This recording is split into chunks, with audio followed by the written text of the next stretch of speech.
He remembered the advice of the old man on Sulphur Creek and smiled. The man had been very serious when he said that no man should travel alone in that country after 50 below zero.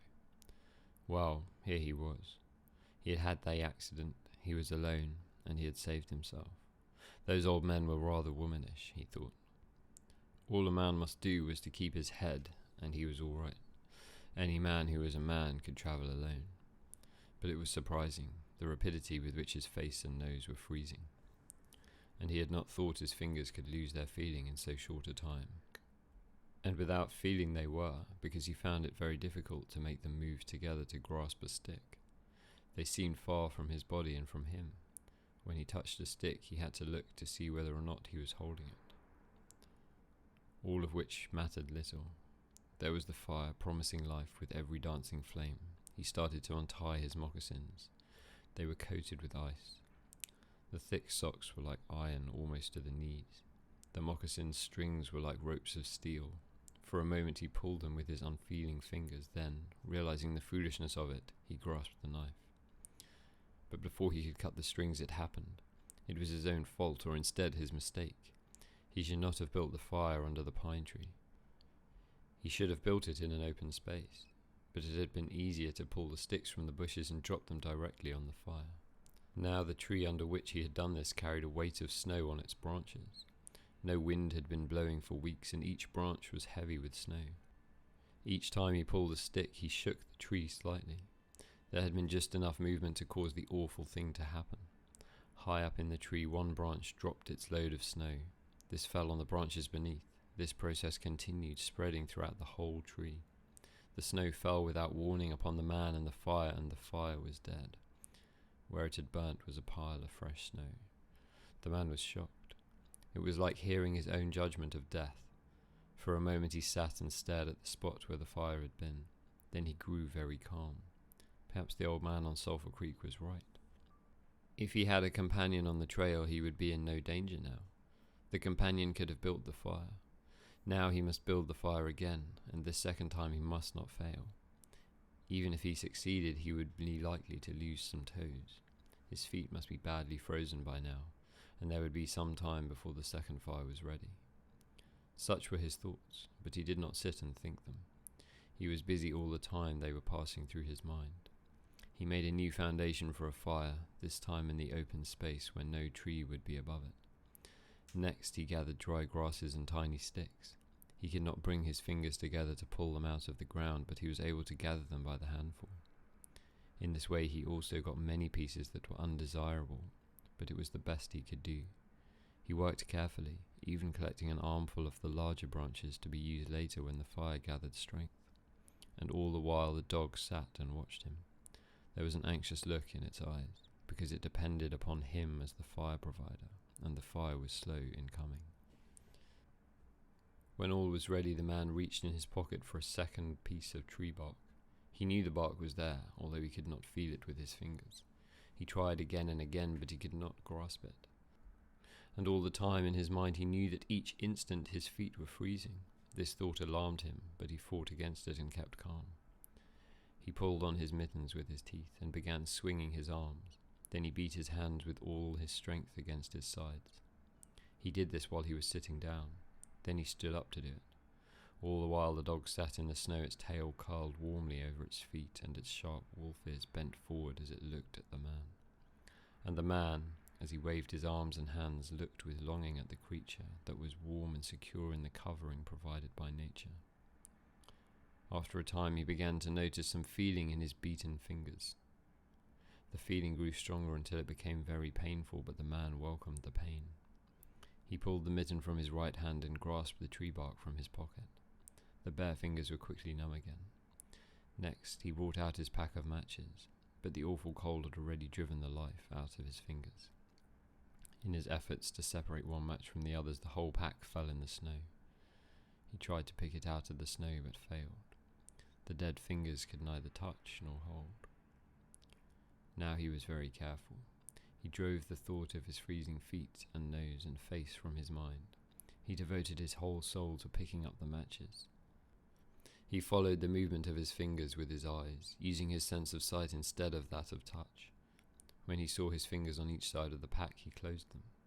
That is, he willed them to close, because the fingers did not obey. He put the mitten on the right hand again, and beat it fiercely against his knee. Then, with both mittened hands, he lifted up the pack of matches, along with much snow, to the front of his jacket, but he had gained nothing. After some struggling, he managed to get the pack between his mittened hands. In this manner, he carried it to his mouth. The ice broke as he opened his mouth with a fierce effort. He used his upper teeth to rub across the pack in order to separate a single match. He succeeded in getting one, which he dropped on his jacket. His condition was no better. He could not pick up the match. Then he thought how he might do it. He picked up the match in his teeth and drew it across his leg. 20 times he did this before he succeeded in lighting it. As it flamed, he held it with his teeth to the tree bark, but the burning smell went up his nose, causing him to cough. The match fell onto the snow and the flame died. The old man on Sulphur Creek was right, he thought, in the moment of controlled despair that followed. After 50 below zero, a man should travel with a companion. He beat his hands, but failed to produce any feeling in them. Suddenly he bared both hands, removing the mittens with his teeth. He caught the whole pack of matches between his hands. His arm muscles were not frozen, and he was able to press the hands tightly against the matches. Then he drew the whole pack along his leg. It burst into flames, 70 matches at once. There was no wind to blow them out. He kept his head to one side to escape the burning smell and held the flaming pack to the tree bark. As he so held it, he noticed some feeling in his hand. His flesh was burning. He could smell it. The feeling developed into pain. He continued to endure it. He held the flame of matches to the bark that would not light readily because his own burning hands were taking most of the flame. Finally, when he could endure no more, he pulled his hands apart. The flaming matches fell into the snow, but the tree bark was burning. He began laying dry grasses and tiniest sticks on the flame. He could not choose carefully because they must be pieces that he could lift between his hands. Small pieces of green grass stayed on the sticks, and he bit them off as well as he could with his teeth. He treated the flame carefully. It meant life, and it must not cease. The blood had left the surface of his body, and he now began to shake from the cold. A large piece of wet plant fell on the little fire. He tried to push it out with his fingers. His shaking body made him push it too far, and he scattered the little fire over a wide space. He tried to push the burning grasses and sticks together again.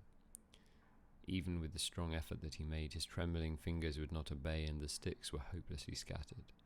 Each stick smoked a little and died. The fire provider had failed. As he looked about him, his eyes noticed the dog sitting across the ruins of the fire from him. It was making uneasy movements, slightly lifting one foot and then the other. The sight of the dog put a wild idea into his head. He remembered the story of the man caught in a storm who killed an animal to shelter himself inside the dead body, and thus was saved. He would kill the dog and bury his hands in the warm body until feeling returned to them. Then he could build another fire.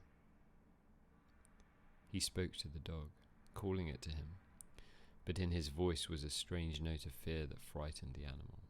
It had never known the man to speak in such a tone before. Something was wrong, and it sensed danger. It knew not what danger, but somewhere in its brain arose a fear of the man. It flattened its ears at the sound of the man's voice. Its uneasy movements and the liftings of its feet became more noticeable. But it would not come to the man. He got down on his hands and knees and went toward the dog. But this unusual position again excited fear, and the animal moved away. The man sat in the snow for a moment and struggled for calmness. Then he pulled on his mittens, using his teeth, and then stood on his feet. He glanced down to assure himself that he was really standing, because lack of feeling in his feet gave him no relation to the earth. His position, however, removed the fear from the dog's mind. When he commanded the dog with his usual voice, the dog obeyed and came to him. As it came within his reach, the man lost control. His arms stretched out to hold the dog, and he experienced real surprise when he discovered that his hands could not grasp. There was neither bend nor feeling in the fingers. He had forgotten for the moment that they were frozen and that they were freezing more and more. It happened quickly, and before the animal could escape, he encircled its body with his arms. He sat down in the snow and in this fashion held the dog while it barked and struggled. But it was all he could do, hold its body encircled in his arms and sit there. He realized that he could not kill the dog. There was no way to do it. With his frozen hands he could neither draw nor hold his knife, nor could he grasp the dog around the throat. He freed it and it dashed wildly away, still barking. It stopped 40 feet away and observed him curiously with ears sharply bent forward. The man looked down at his hands to locate them and found them hanging on the ends of his arms. He thought it curious that it was necessary to use his eyes to discover where his hands were. He began waving his arms, beating the mittened hands against his sides. He did this for 5 minutes. His heart produced enough blood to stop his shaking, but no feeling was created in his hands. A certain fear of death came upon him. He realized that it was no longer a mere problem of freezing his fingers and toes, or of losing his hands and feet. Now it was a problem of life and death, with the circumstances against him. The fear made him lose control of himself, and he turned and ran along the creek bed on the old trail. The dog joined him and followed closely behind. The man ran blindly in fear such as he had never known in his life. Slowly, as he struggled through the snow, he began to see things again. The banks of the creek, the bare trees and the sky. The running made him feel better. He did not shake any more. Maybe, if he continued to run, his feet would stop freezing. Maybe if he ran far enough, he would find the camp and the boys. Without doubt, he would lose some fingers and toes and some of his face. But the boys would take care of him and save the rest of him when he got there. And at that time, there was another thought in his mind that said he would never get to camp and the boys. It told him that it was too many miles away, that the freezing had too great a start and that he would soon be dead.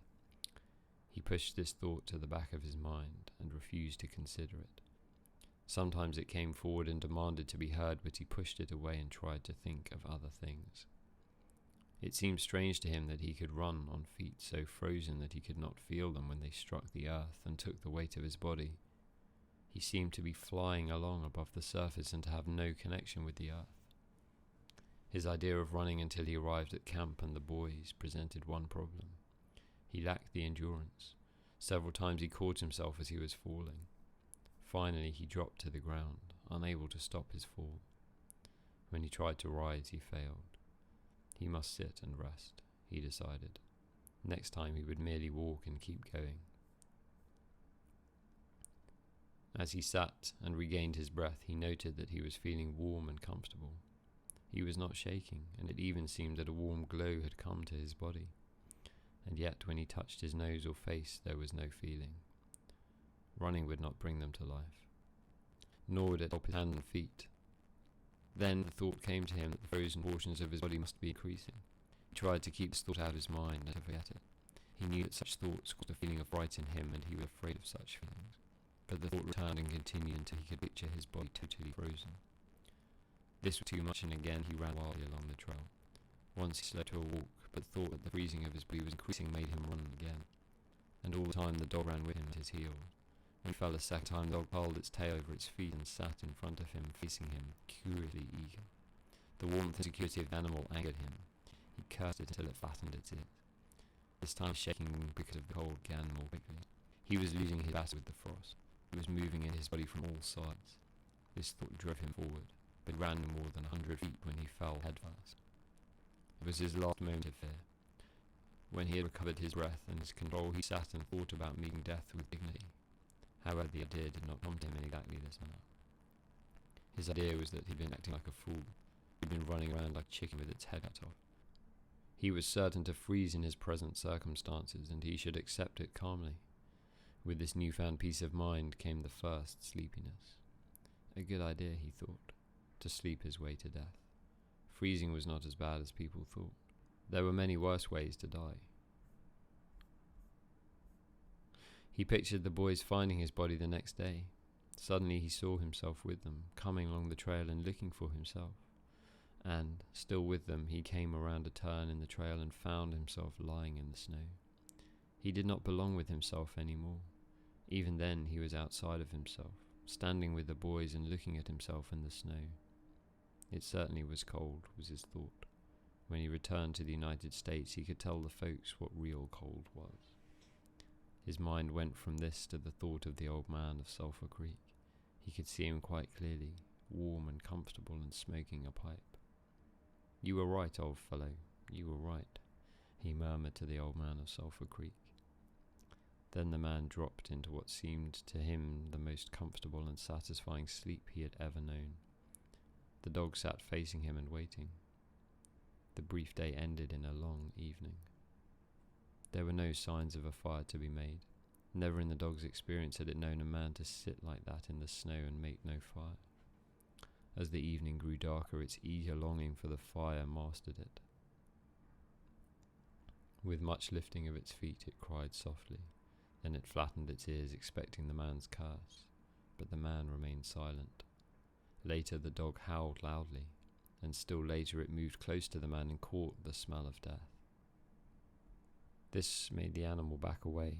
A little longer it delayed, howling under the stars that leapt and danced and shone brightly in the cold sky. Then it turned and ran along the trail toward the camp it knew, where there were the other food providers and fire providers. And that was the end of To Build a Fire by Jack London.